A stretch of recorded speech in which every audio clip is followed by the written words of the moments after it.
ওইটা সাইড নেই। আসসালামু আলাইকুম রহমতুল্লাহ।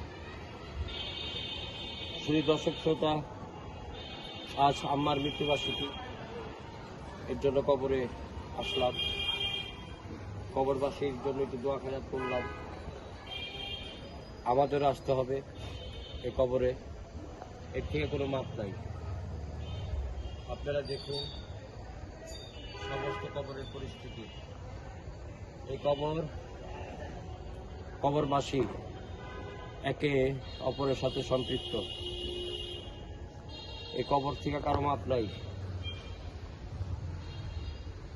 রাব্বিল হামহুমা কামা রাব্বায়ানি সাগীরা, এই দোয়াটির জন্য তারা পাগল হয়ে থাকে। প্রতিটা সন্তান যদি তার বাবা মার কবরে এসে এই দোয়াটি পড়ে, শোনা যায় যে কবর আযাব সাথে সাথে মাফ হয়ে যায় ইনশাল্লাহ। আলহামদুলিল্লাহ, আল্লাহর রহমতে, আল্লাহর অসীম দয়ায় সবাই কবরে আসবেন। কবরবাসীর জন্য দোয়া করবেন। আপনি যদি কবরে আসেন, আপনার জন্য আপনার সন্তান কবরে আসবে। কবরকে ভুলবেন না। কবর 70 বার প্রতিটি মানুষকে, এক একটি মানুষকে কবর 70 বার করে ডাকে।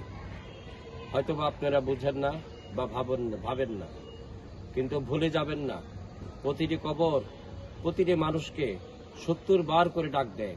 অতএব কবরের সাথে সম্পর্ক রাখুন, কবরে আসুন, কবরবাসীর জন্য দোয়া করুন। আসসালামু আলাইকুম ওয়া রাহমাতুল্লাহ ওয়া বারাকাতুহু।